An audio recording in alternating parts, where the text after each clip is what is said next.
Hello, everyone. I'm Ronin Chain, and we're back with Invincible Season 3, Episode 6. This might be a heartbreak of the season thus far. But I can't talk about this episode alone. I got my compadres, Sam and Bizzy. Muchachos, get in here. What's up, bro? How y'all doing? What y'all immediate thought after seeing this episode? Because I know a little bit of Sam, but I want to hear from Bizzy first, because I haven't talked to him about this episode yet. So it was depressing, you know. I mean, anytime a show manages to take something that was just a disaster, and then we already got to witness that like in real time.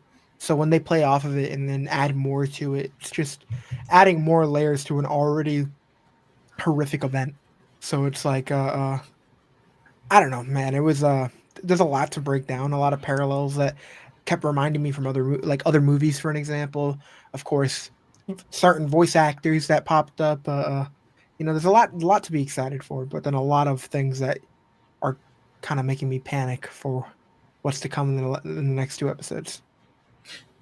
Yeah, and for me, it started off harsh, much like Bizzy saying, but I never could have dreamed it would have ended equally as probably as worse than how it started. I mean, Aaron Paul, for all intents and purposes, was in his bag in this episode. It's his first debut, right? He wasn't in any other episode that we've actually seen, No. even though his character was technically there. And there's so much hate and pain and frustration and desperation that by the time we get to the end of this is almost like the creation of a Joker. Almost, I don't know how really kind of way to put it. You understand how he got to that point, and at the same time, every single decision he made, it led him to that moment. Even unfortunately, to more death in his own personal life, which was.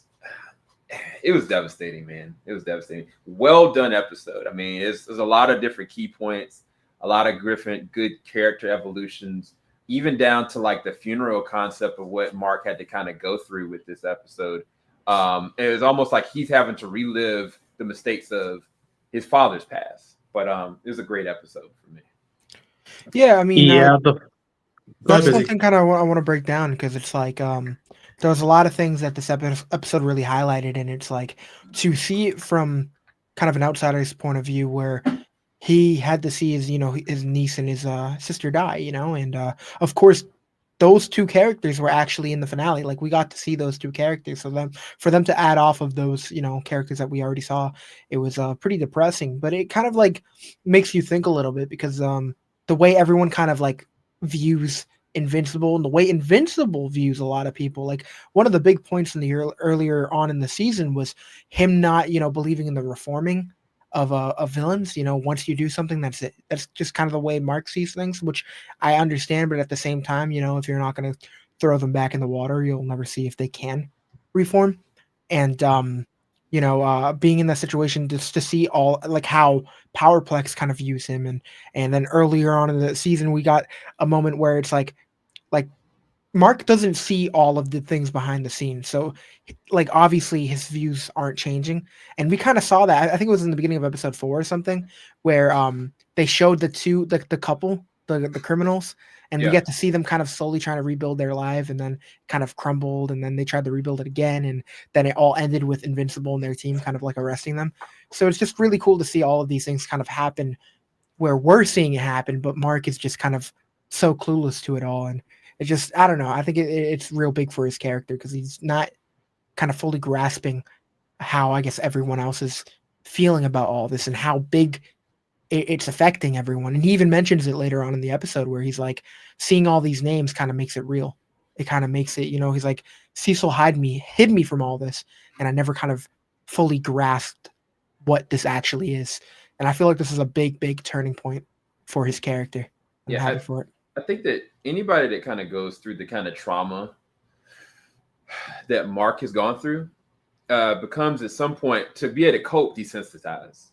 And I think that like every single day we kind of look at like, oh, it's just another day for life. But truth be told, part of Mark is human. So he's having to figure out how to make the next day work. So I think a part of his subconscious is all right, I got to pick myself back up. I got to be better. I got to do this. But when you try to go and make those movements and those steps for anybody dealing with trauma and unresolved trauma, you're going to miss things. You're going to miss birthdays. You're going to miss crucial moments. You're going to miss those human side of other people. Like even, when we make fun of Mark at certain times where people's like, hey, I need you to do this. Hey, you need to do that. He's just trying to stay focused to just do a normal thing because he needs that for his own mental health. But I think looking at this episode made me understand that the reason why he tries to make his life normal is because just so much trauma that he just have unresolved, for sure. But Ronin, what were you gonna say, man? To me, it was so shocking to see Aaron Paul's performance when you see his character goes through the BVS sequence and how that was very like eerie. I remember just like what's weird is that as soon as and we both at the same time caught it, Sam. It was like I think once there was a exterior shot of the city, we were like, wait a minute, we recognize this point of view beforehand, Oh, and we were freaking the f out. And I remember even at one point, Scott gets in his car and drives off a little bit, or somebody gets in the car, and you see that the shot stays on the subway entrance on the station, and it's just like, what the hell? So there's very much detailed stuff letting you know this character, this antagonist, depending how you want to view it, has a personal connection to Mark. This isn't just some guy trying to make it away, make it his way, and it's like no, this is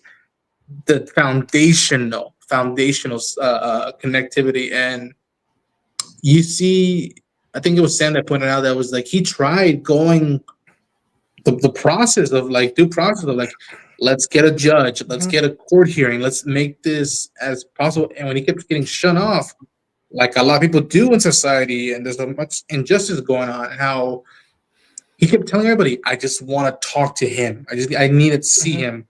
Nobody else. I'm not trying to hurt anybody and whatnot. I need to see him and whatnot. And you just see how much the layers of anything that was good left in him was just falling by the wayside, and how much he got into the GDC and trying to enhance himself. And seeing how even within the GDC, this perspective of like, I don't know, Invincible got away with it easily. He broke into the Pentagon. And if anybody else had done that, they'd be in jail already. And it's just like, and it was cool to see other people like conversating with him too, because it's just showing that it's not just his opinion. And it's crazy because I didn't even put together like the BVS comparison with Batman vs Superman, like just how like Zod and Superman destroyed everything, and how even though Superman was kind of trying to prevent it, they still kind of pointed their fingers at him because the dude has godly abilities. And it's a really cool thing because I was seeing a lot of comparisons to it, for me at least, to other superhero movies, if you will. For an example, I think I talked to Sam about this earlier, but like Age of Ultron, for an example, with Sokovia and everything, and then in Civil War we have the whole thing with Zemo and how he's trying to get his get back for what they did to his family. Like they're not being held accountable. Yeah, even though they were preventing something, but realistically, even though it was kind of Tony's fault, we're not going to get into that. It's just it was a whole thing. But and same thing with, say, Powerplex and his dynamic with his wife. The fact that she was on board with it too is something you don't often see in a lot of like stories. And the only thing that kind of came in my mind was say Arrow, for an example. Season 4 might have not been the best season, but I'm making a comparison to it with Damien Dark and his wife, where she was just like, all right, let's get this done. Kill him if you need to. Like she was over here like, let's do this. And it just kept reminding me of like, because a lot of the times you're not in a situation where the wife is like supporting you. Like he literally scared the crap out of their kid. And instead of her freaking out about it, she was like, no, we need to stop him now. And I'm like, dog, like, dude, I don't know, man. It's like a freaky dynamic. Like they've been traumatized that badly. Bro. I don't know, man. It's a mess. Bro, to me, and we're talking spoilers. For anybody who hasn't seen it, go watch it and then come back to us. But like, to me, what was achy was, and I think Sam even like was freaking out over it, was like when they're tied up, it's like it was her the idea, tie me up, and even tie the baby up. That was and crazy. we'll learn that. And it's just like the most, like he said it, how low you have to get to not seek any more justice. Justice was long gone by the time they got to that point. they wanted retribution, and it's just like you're no better than what Omni Man was doing at this point. Like, and yeah, it's fascinating how even like it flip it. Like you see how Powerplex's wife was taking it. You see now how Eve is taking it and approaching Mark in this sequence of trying to counsel him, and it's just like, is she giving the right counsel? Is Debbie even giving the right counsel at one point? Where we're like, don't get involved. You'll make it worse. And it's just like, what do you mean? Like it's already worse. Right. We're just compartmentalizing it. It's just like it's not gonna like it's better just rip the red band-aid off face to face, and you get at the same time this sequence, you see almost a secret backdoor hidden origin story for Oliver where he's asking these questions about like dad. I'm like, but dad killed all these people, but he saved a bunch of people, right? That's got to count for something. Yeah. And Mark saying we don't. That doesn't. You can't forget about the people, the lives were lost just because he saved someone. Like you can't do that. That's not how it works. And you see how that's flipped on Mark. And like he said it that Cecil shut me away from this. This, I thought about it, but it didn't hit me as home as it did until I saw the mural. Until I saw the memoir of all the people that lost their lives and whatnot. And just, yeah, man, I love how this is the way of saying just how low Scott went down and how much the people around Mark were doing their best not to let him go also down a dark path, because again, one bad day away, maybe one wrong move, one wrong combo, and Mark could have gone a darker path following the events of season 1 finale. Yeah, So, and we've seen the variants. No, I mean, not to overdo it, but we've seen what these variants are capable of, what they're willing to do, and how they're willing to be. And I feel like we haven't even seen the worst of it yet. But harping back to the mother and the baby, that broke me. If you guys want to see a real reaction, I had probably one of the most emotional reactions on Ronin's channel. So go and check out Ronin Unchained, shameless plug. But I'm not even gonna lie, when she was chained up, she was like, no, go ahead, finish it. And I was like, you electrocuting Mark, right? At the very least, go outside and figure this out. She's just ramping on. And I think because, I'm a parent, like what you don't do is put your kids in the middle of stuff. But when parents get emotional, they don't care. The course is, how do I get what I want? How do I fix this? How do I win? Right? And you don't think about the ramifications of that. Because one thing her do that and she died. But for the baby to die and the way that they did it, like, he turned and all of a sudden you see nothing but the ashes. Man, that jump broke me. And I don't know what was worse, the beginning or the end. I think it had to be the end, because at the end of the day, Mark had to kind of resolve himself to going back to the prison to talk to this man who is clearly at this point, he's gone.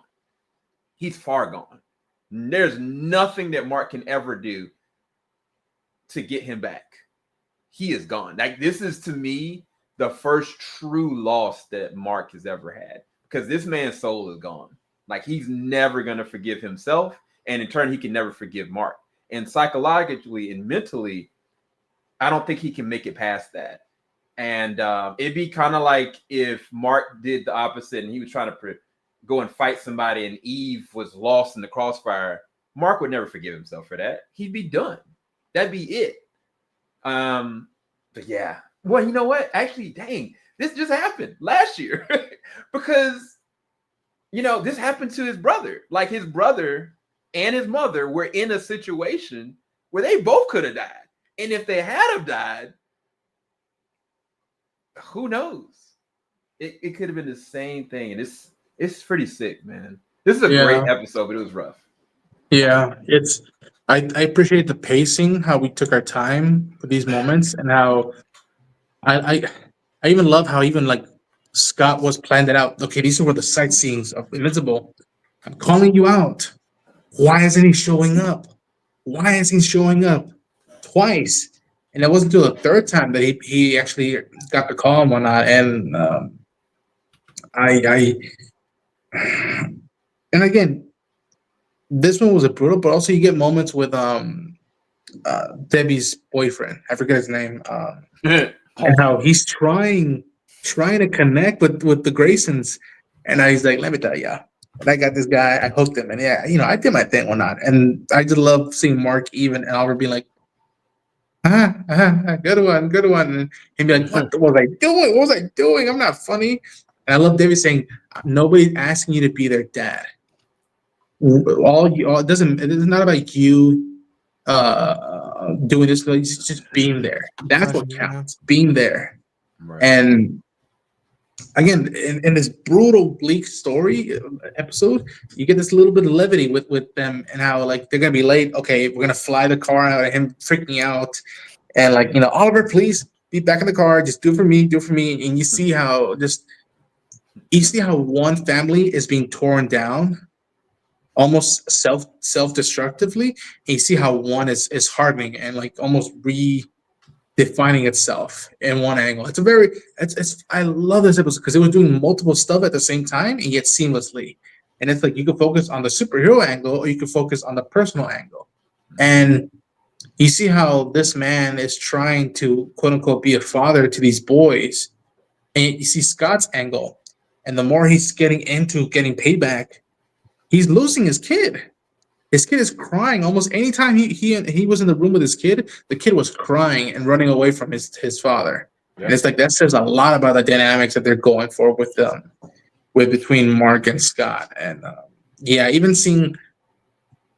I'm gonna say this: my favorite thus far version of them throwing the logo, and they kept cutting away while he was shouting his name. That was the funniest thing I had seen up until that point in the episode. Just the multiple times cutting to the title card playing out.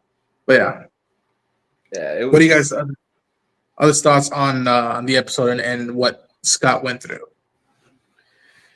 It was just brutal, man. I mean, I really don't know. I really don't know how Scott moves from here. I think it's going to absolutely make him more refined hero. I think that everything that he does, in addition to trying to be better than his dad, I think he's going to take into account the human element, and what this actually truly means. And I think what'll be his saving grace is honestly Eve. Eve will keep him. She'll be his lightning rod, so to speak. If you are a Flash fan, you're a Flash fan. Your dogs are named from, I'm not gonna. Hey, mind your own business, bro. Business out there. That's crazy. But I think it was actually really interesting. And then did we want to talk about what happened to Oliver in this episode? Because I actually So before we do that, because I think that was my favorite scene was the rooftop talk. I mean, before that, we'll get into it, but like, I also want to say that Donald is helping Mark. He said if Cecil knew this, he'd kill me. And like the fact that Donald is like, yo, this is what's happening. He's really my Phil Coulson, bro, of the Invincible world. He's really Agent Coulson, bro. I love him. Yeah, I'm loving it. But yeah, like you were alluding, Sam. Oliver is he's got the training wheels in this episode. It's with the great Joe DiMaggio, right? If I'm not mistaken, as the Elephant Man, if you will. And Eve and Mark are trying to show him the ropes. Like, don't go too hard. There's a crowd. There's civilians. We can't destroy anything. I was like, I know what I'm doing. And I love that even the elephant guy was like, what? I'm not a trainee. Don't you dare make me up as your brother's training villain, if you will. And, Oliver doing this thing and how he won't listen to the older brother. Yeah, the elephant, to like Mark trying to tell him, do this, and Oliver saying, no, I'm not going to do it that way. And it takes Eve to convince Oliver, like, Oliver, if you make a mess, we won't have burgers later on. Thanks, Eve. Got it. I know what to do. And it drove Mark nuts. And I know that feeling as an older brother. Yep. I'm like, oh my gosh, I can't reach this kid. Somebody please get to him. Which then leads to a very heartfelt moment that we alluded to early on about perspectives and how even at a young age, even though he's accelerating his life, Oliver is asking some heavy questions that even I don't think Mark is still yet ready to talk about. And what were you guys' thoughts about that rooftop scene that I thought was just beautiful? It's one thing I'm really enjoying because obviously they both have memories of Omni-Man as a when they were kids. One thing I did like is he's like, I think it's my thoraxian side. It's making me remember things a lot more clearer. But the one thing I really admire is that like we're seeing Oliver kind of like he's not just listening to Mark and Debbie blindly, you know. He's asking actual questions. Like he's not just like, oh, we're not allowed to talk about that. Okay. Oh, Dad's a bad guy. Okay. You know, he's asking questions, and it's just really interesting. And it's like episode 3 is where I kind of really got my mind blown because it's like he had that mindset like if he has the ability to do it, why not? Like why can't I kill him? It will make it so he doesn't kill other people. Like what's the problem with that? And it's like to see him asking these questions and then it's like it's scary because it's like Omni-Man is like if he was the one raising him, he'd be encouraging it. You know what I'm saying? So it's like it's just really cool to see him asking these questions and then really interesting to see how Mark and Eve kind of go about answering them.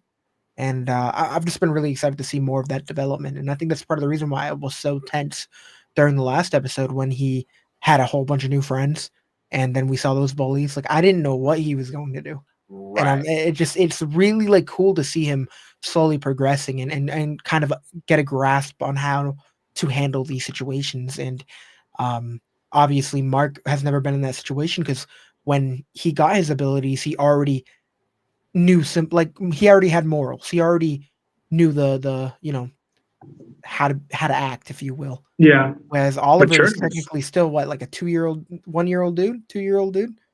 How old is he? Like he's still mad young. It's So like he's 10, still I kind of think. well, like in actual like 3, I think. he's 3, yeah. I think so. So it's like he's learning all this crap and he's still asking all these questions. So it's just it's a lot to kind of like throw at him, and it's interesting to see how they're kind of writing him handling things. So I've been Yeah, happy with it. Yeah. I mean, I'm glad you brought up that moment where Oliver, before had like friends and like I honestly was like, oh snap, he's about to kill a bully. Mhm, mhm. I just knew. And I love the fact that Eve and Mark kind of held back and just watched him. They trusted him to kind of be a kid. Like I love that fact about it. But it also shows that Oliver is capable of change. And I think that, the rooftop conversation, the reason why it's so important is to show that one way or another, he's not Nolan and he's not Mark. Like he is his own individual. And I think his curiosity is either going to do one or two things. It's going to make him a really good, refined hero, or it's going to make him something completely different. But either way, it's still really powerful. I hear somebody. Let me mute. This man is listening to something on the other side. I think either way, it's gonna make him a very interesting character because it can go either way. Like I think I've seen people online say like, "Yep, he's gonna screw everybody over. he's gonna kill his way up to the top." And also the way that he's aging, I mean, by the time we get to next season, this man might be 12 years old. I really, I mean, well, not 12, but like 22 years old or something like that. I really don't know Jeez, bro. how old he's actually going to be. And that is going to shift his perspective as well, mentally and emotionally. But it's amazing. It's really good how they're handling everything. And even, I mean, we hadn't talked about it yet, but even the funeral, how they handled that was so good as well, because every corner, like Mark was like, I don't want to be there. I don't want to be here. I don't want to do this. But he had to face it. Like he had to be there. It's his responsibility. But it was really good. yeah, it's the line. You're not here as Invincible. You're here as Mark Grayson. And Mm-hmm. whether you want to admit it or not, you were a victim too. Eve dropping them lines, Gillian Jacobs, like that like I her going to toe with Powerplex, that was unique. What's the other dude's name? Like the I forgive me, actor who plays the character, but like the Plastic Man, the offshoot Plastic Man. What's his name? Oh It's my gosh, Oh, Shapesmith. there we go, Shapeman. Him trying to pull him, like call him down one night and be like, "No, Invincible, he's not here, but like you can deal with me, right? You know who I am." People are like, "Who the fuck is this?" And they'd be like, one of the another GCD superhero. He's down. We got to bring the ambulance and whatnot. Like I thought that was hysterical. And yeah, again, y'all, we're we have crossed the halfway mark with this season, and I don't see a dip in quality at all. I have my favorite episodes, I have my favorite moments, but the quality has not dipped at all, at all. I think something that like I think it was a what a great pick for Aaron Irony. to do this character because every time he kept breaking down in tears, it was just brutal, man. Even before his family gets killed, it was brutal. And yeah, I just commend him for getting Aaron and not making it just an offshoot thing and make me think of Jesse Pinkman or any of his other characters, but like made it his own. And how even the prison scene ends of like, okay, you're sorry, you remember the names, you think like that's gonna put ease to me, and him saying like, no matter how long they have me hold it here, I'm gonna get out and I'm gonna end it once for all. And so like that's now a baggage, another thing to add into Mark's baggage. Like now he has a personal supervillain that is looking for blood still, even within the confines of solitary. Um, and I'm gonna say this: the ending of the episode, post-credit scene, if you will, is teasing so much that even I have been trying to do my best to hold back and I look into what what Angstrom, King Angstrom, or whatever the hell that version of Angstrom is pulling off. But I had heard rumbles. I didn't believe it until I saw that shot of all the variants. Um, to conclude some of the talk, what do you guys think of that scene? It's getting me excited for what's to come, man. Fair, I'm not gonna say fair. anything else. For me, I kind of was in shock because I knew he was going to come back. I mean, they've already kind of alluded to it, but I didn't know he was going to come back with variants, and I don't know what that actually means. And to be honest with you, right now, Mark doesn't have any kind of protection at all. Like he doesn't have Cecil in his corner. Oliver is a loose cannon. He's got Eve, but I feel like because now he's got Oliver, because he has Eve, because he's got his mom, these are all things he has to lose. And I'm I'm more scared because even the Guardians are at a place of separation. Nothing is concrete or functional. Now I think they all are going to come together to try to stop whatever is about to come, but truth be told, the Viltrumites are coming too. So I mean, Mark can only fight at two different fronts. At the end of the day, his dad and the alien are coming down, but Alan, I really don't know. I'm excited. I'm excited, like Bizzy said, but I'm kind of scared because I don't know what this actually means or where this is gonna go. beautiful. To close out the review, final thoughts. I fucking love this episode. It was brutal. The music at the end with the Duvall family was just heartbreaking. My heart felt so much for Sam because I just wanted to give him a hug because I know how much that just clicked his brain there. But to me, another 10 out of 10 for me of the season. Please stick the landing. We do. It's going to be the best season thus far. And the potentiality has just been scratched. You thought going through, dimensional portals last season was nothing. This is a whole nother ballpark that I think that they're going to deliver on, hopefully, in my opinion. But yeah, I thought it was lovely. Boys, final thoughts and ratings. Yeah, this was amazing. This is another 10 out of 10 episode. I agree with you completely, Ronin, that this is the best it's been since first season. And it's not to undertake that the second season didn't have some bangers. I think it was like a lot of separation, so you couldn't really feel it all. But this has felt like every single episode has just been hitting and growth. And I feel like now we've got our footing. Like, just put your foot on the gas and hit strong. I'm just concerned because I don't want this to end darkly, but I feel like it's gonna. But 10 out of 10 for me. Go ahead. Nah, yeah, I mean it. And again, it was really cool to see the attack, I guess, from a different perspective, and to see all the lives that were lost, because it's like it kind of seemed like not a wake up call for him, but I feel like it was definitely needed, because like he said, he was kind of blinded by the fact and kind of woke up a little bit and realized what Cecil was actually doing by hiding him from all that, and then of course seeing my boy Jesse Pinkman as a powerplex, he could 100% hear Aaron Paul. But it was, I don't know, it was a really good episode. But I think the next 2 episodes are going to be some of the craziest that we've gotten. Only time will tell. And yeah, I'm not going to tease anything. Never mind. I already know too much. Everybody, thank you so much for checking out the review.